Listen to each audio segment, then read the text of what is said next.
আসসালামু আলাইকুম, hello everyone, it's me তামান্না রাইহান। বৈশাখ মাস পড়েছে মানে আম, আর আম মাখা খাইতে তো সবাই পছন্দ করে। আমি তো বিশেষ করে বেশি পছন্দ করি। আমগুলো যে খুব বড় হয়েছে তা না, এরকম ছোট ছোট আম মাখা আরো বেশি মজা লাগে। সাথে নিয়েছি তেঁতুল, আমাদের গাছের ছোট ছোট আম, সাথে তেঁতুল। প্রকৃতির মাঝে আম বাগানে তেঁতুল সাথে আম মাখিয়ে খাবো, কি যে মজা। আমাদের বাগানে খুব সুন্দর সুন্দর বেলি ফুলের গাছ আছে, তাই আমি দেখে লোভ সামলাতে না পেরে গন্ধ নেওয়ার জন্য কয়েকটা বেলি ফুল ছিঁড়ে নিলাম। আমার খুব ভালো লাগে বেলি ফুল, আর বেলি ফুলের গন্ধের কথা তো নাই বলে, এত সুন্দর গন্ধ।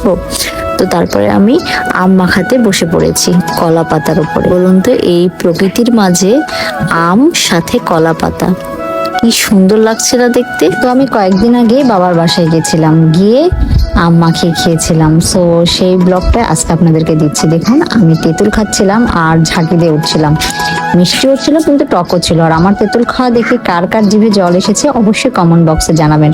আমার তেঁতুল বলুন, বিভিন্ন রকম টক জাতীয় খাবার দেখলেই আমার জিভে জল চলে আসে। ফার্স্টে আমি আমের খোসাগুলো ছিলিয়ে নিব, আর আমগুলো মাখাচ্ছিলাম। আমার ছোটবেলার কথা মনে পড়ছিল, ছোটবেলা কত আম মাখা খেয়েছি আমরা। এখন তো খাওয়াই চলে না বলে, কারণ এরকম আম ছোট ছোট একমাত্র গ্রামেই পাওয়া যায়, শহরে পাওয়া যায় না কেনা ছাড়া।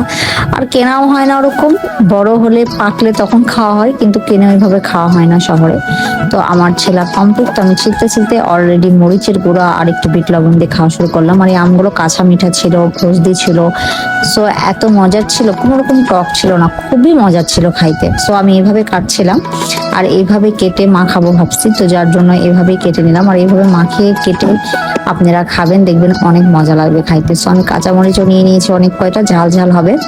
আর তেঁতুলগুলো সুন্দরভাবে পানিতে আমি ছিলিয়ে নিয়ে এটা হচ্ছে সুন্দর একটা লিকুইড তৈরি করবো। সেই লিকুইডটাই আমি দিব আমের মধ্যে, তাহলে একটা অন্যরকম টেস্ট হবে। কাসুন্দি দিয়েও কিন্তু আম মাখা অনেক মজা লাগে, কিন্তু এইভাবে তেঁতুলের পাল দিয়েও আপনারা আম মাখা খাবেন, দেখবেন অনেক টেস্ট লাগবে। আর সাথে কিন্তু অবশ্যই চিনিটা ইউজ করতে হবে।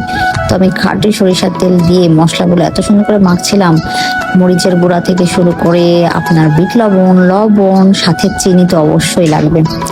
এত মজার হয়েছিল আম মাখাটা, আপনারা দেখেই বুঝতে পারছেন। তো আমি সুন্দরভাবে আমটা মাখিয়ে, এই যে দেখছেন বেলি ফুলের সাথে আম মাখার অনেক সুন্দর, ভালো লাগছে দেখতে প্রকৃতির মাঝে।